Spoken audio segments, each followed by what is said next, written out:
Hey guys, how's it going? Hope you're doing well. My name is Crown, and today I'm going to read you some very interesting stories that I hope that you're gonna love. And now, without further ado, let's go!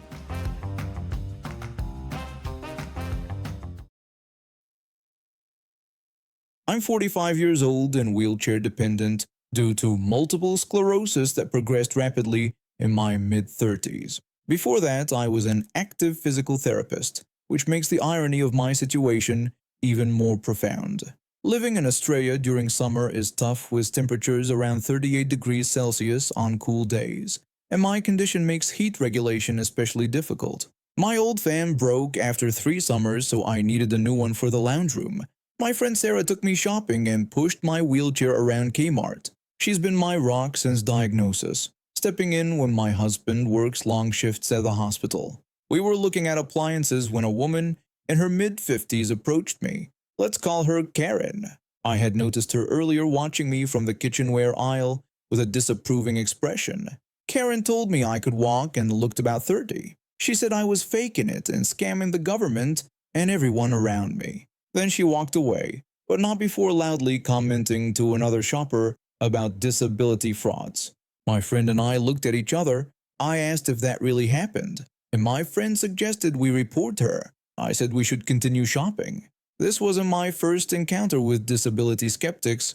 I've developed a thick skin over the years, though each incident still stings. We went back to comparing fans when Karen came back, this time with her phone out, as if she was recording. I tried to explain my medical situation, but she reached down and ripped my protective mask off my face. She said I didn't need it because the virus was over. Then she told me to get up and get some food containers for her trolley because she knew I could walk. I sat there covering my now exposed face. I wear masks in public because I have a compromised immune system from the immunosuppressants I take to manage my MS flare-ups.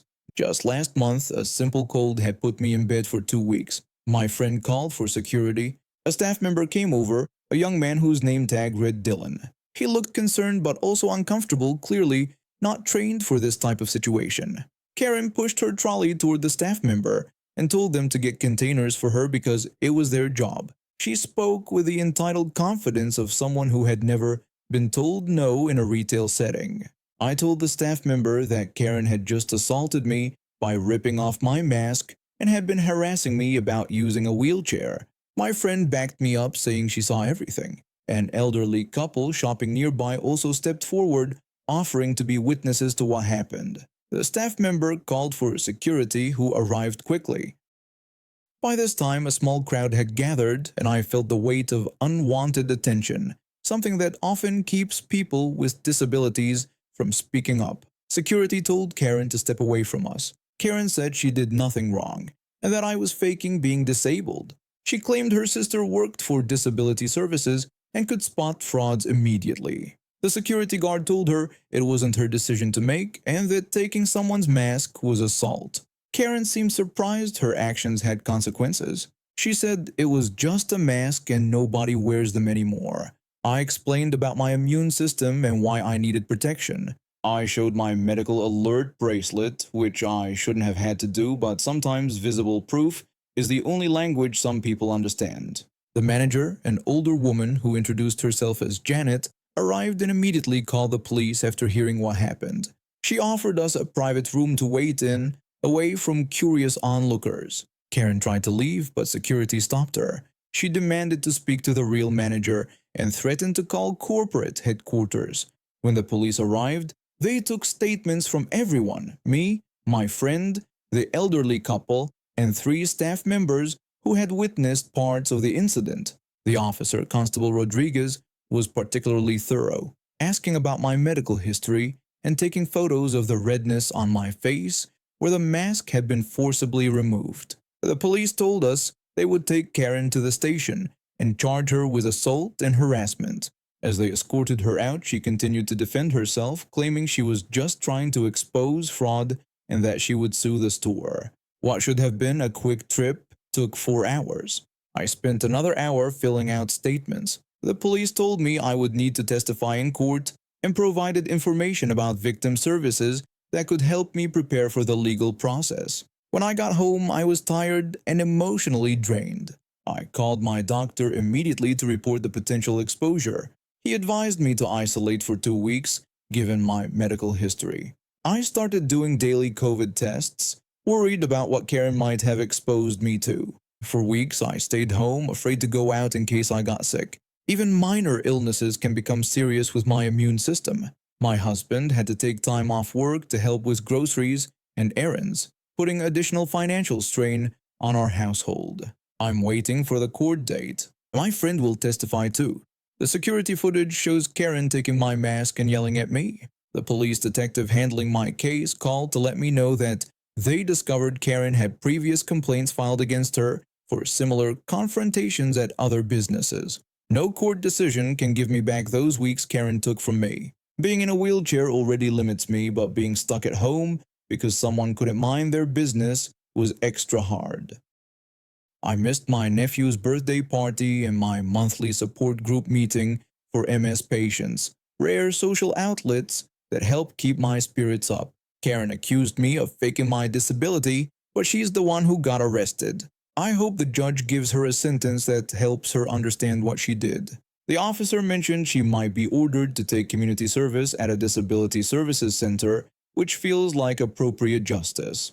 My friend went back the next day and got a fan for me. It keeps me cool during this hot Australian summer. She also helped me set up an online support community for people with invisible disabilities who face public skepticism and harassment. In just 2 weeks, over 50 people joined, sharing similar stories and advice on handling these situations. Despite everything, I have decided to press charges to the fullest extent, not just for me but for everyone with an invisible disability who has ever been questioned, harassed, or made to feel like they need to justify their existence. This is my first Karen story. It's weird seeing them in real life after reading about them.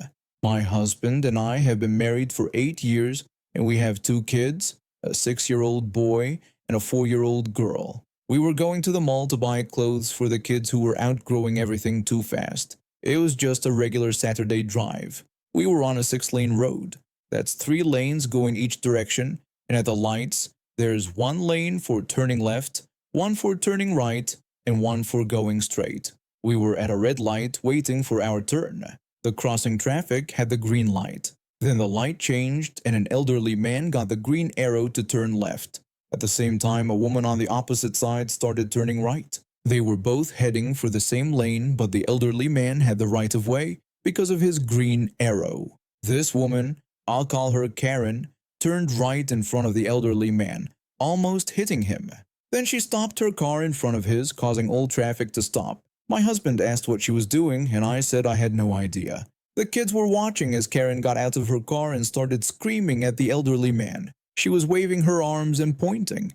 Karen was yelling that the elderly man had seen her turning and should have stopped for her. She said she had the right of way. The elderly man looked confused. He rolled down his window and told her he had the green arrow and asked her to move her car. Karen yelled at him not to tell her what to do and said he almost hit her. Cars behind us were honking. Nobody could move. The straight traffic was blocked, and anyone wanting to turn couldn't go either. Then Karen took out her phone and started dialing. My husband asked if she was calling the police, and I said yes. We waited about 10 minutes watching this unfold. A police car arrived, followed by an ambulance and a fire truck. Karen must have said there was an accident. That's when things got weirder. Another woman got out of Karen's car. Let's call her Karen 2. When Karen 2 saw all the emergency vehicles, she fell out of the car onto the road. My 6-year-old asked why that lady fell down, and I said she was pretending to be hurt. My husband said this was ridiculous. Karen walked up to the police officers and told them her version. She said the elderly man hit her car by driving through the intersection while she was turning. The elderly man was shaking his head. The ambulance crew and firefighters checked on Karen 2, who was lying on the ground moaning. More police cars showed up, and the officers tried to get traffic moving again. One officer told Karen they needed her to move her vehicle to clear the intersection. The elderly man moved his car without problems, but Karen refused. She said she couldn't move her car because it was too damaged. She blamed the elderly man From where we sat, we could see her car was old with dents and scratches, but there was no new damage. The elderly man never touched her car. After arguing with the officers, one of them walked over to Karen's car and reached inside, probably to move it himself. Karen saw this and ran over to him. She jumped on the officer's back and started hitting him. My husband said she was assaulting a police officer, and I said our kids were getting quite an education today.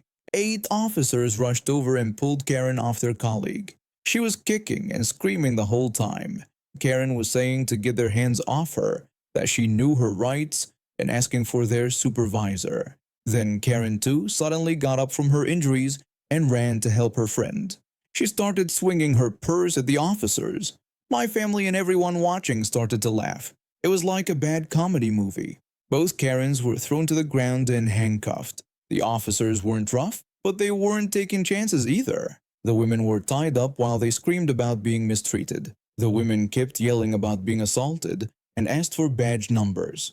Karen too was shouting about police brutality and said they were innocent victims. A large police truck came and both women were put in the back, still yelling. A tow truck hooked up Karen's car. Finally, the officers cleared the traffic and we started moving. Before we left, we talked to one of the officers and told him what we saw, how Karen cut off the elderly man and stopped in the middle of the intersection. The officer thanked us and said several other witnesses said the same thing. I asked if the elderly man would be okay, and the officer said he was fine, just shaken up, and wouldn't get a ticket since he didn't do anything wrong.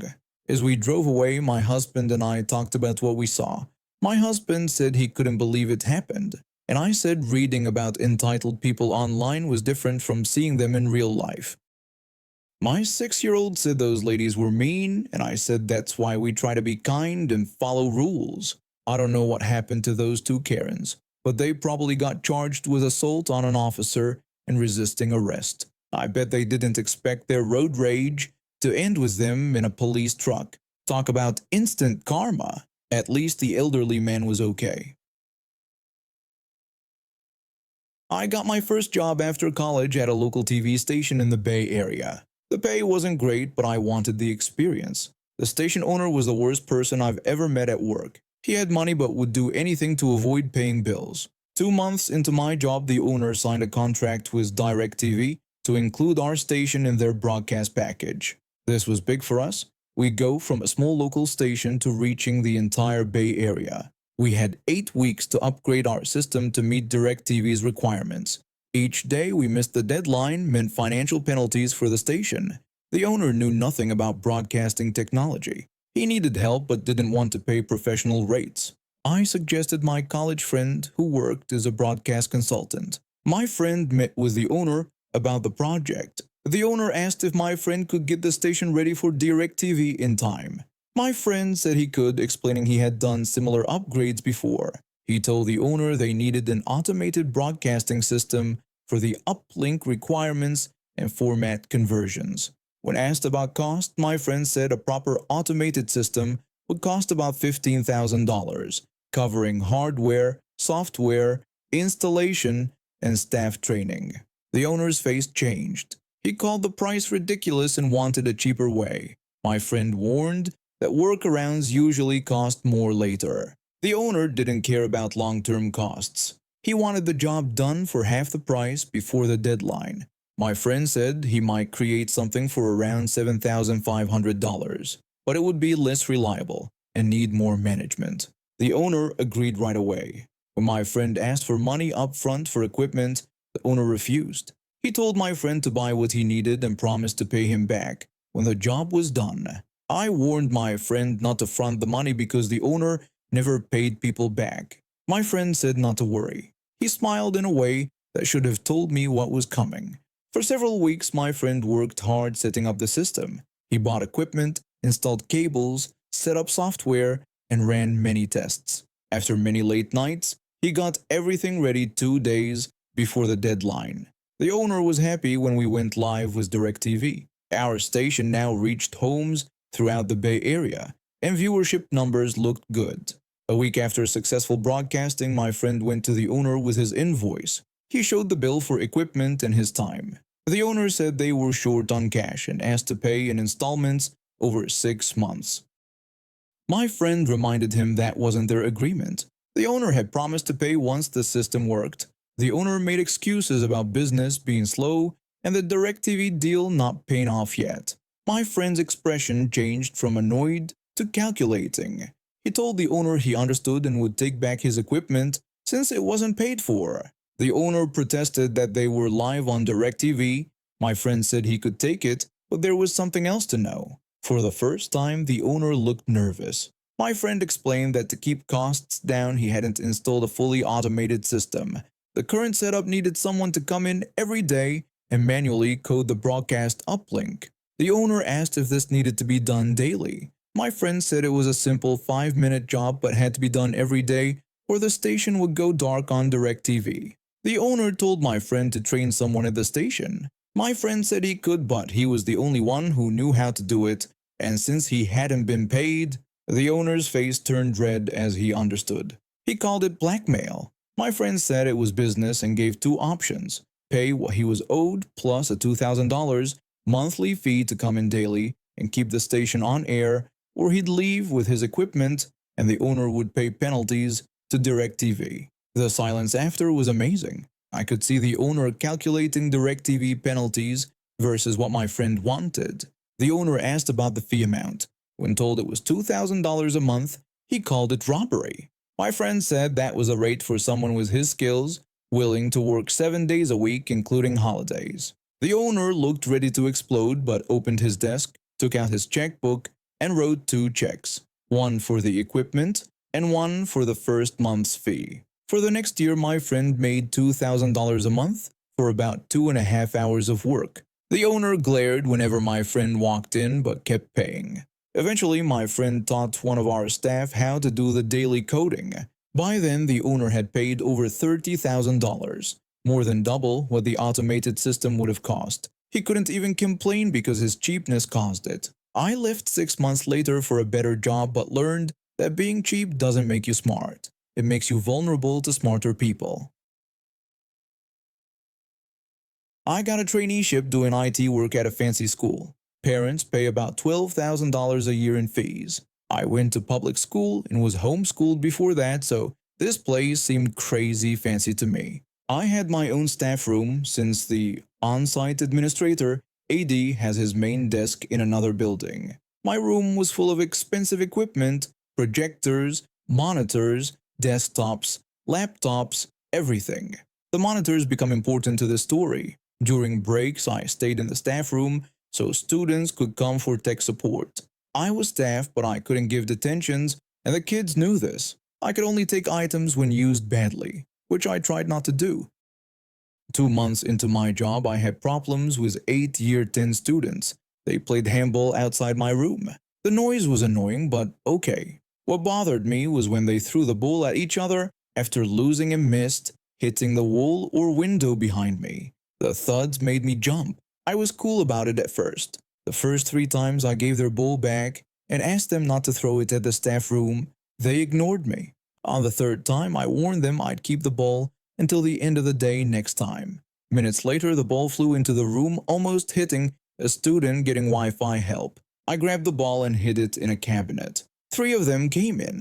One asked if they could have their ball back. I told them what I said last time. They said they thought they could just have it back. I said no. I warned them 3 times, and they needed to come get it at the end of the day. They asked if they could have it now. I said they could get it later. This went on for 5 more minutes. They gave up and came back at the next break. I told them next time I'd keep it longer. I gave them their ball, hoping they learned. They didn't. They started throwing the ball at the wall and window again. They weren't playing handball, just throwing the ball at the building. A teacher on duty took the ball so I could work. The next day, they got another ball and did the same thing. When the ball came in, I told them they could have it at the end of the week. They argued, but I didn't change my mind.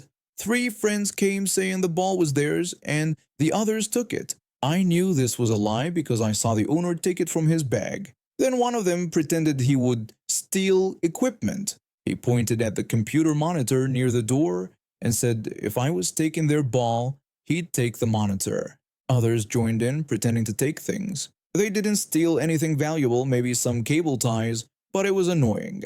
That gave me an idea. Many monitors in the room were fragile LCDs, mostly from a multimedia lab. I put a few in a row on the table near the door. These monitors cost about $250 to $300 each. A day later, I heard banging on the window and smash. The ball flew in through the door and almost hit one monitor, just a bit higher. I saw the damage. What happened next was better than I planned. I stacked the monitors one in front of the other, so when the first one got hit, it made a domino effect. It tipped back and pushed the four behind it. All but the hit one fell off the high table and broke on the ground. It was beautiful but also sad. They were good monitors. I told AD, who told the principal and year coordinator. I didn't see who threw the ball, but CCTV cameras outside caught everything. The kid who threw the ball got suspended for 2 weeks and fined $1,000 for breaking the monitors. The rest got 3-day suspensions since I asked them to stop 9 times before. When they came back, they didn't play handball in front of the staff room anymore. I smiled all week. I didn't get in trouble because it wouldn't have happened if they listened. And now we have reached the end of today's stories. Thank you for watching, and see you next time.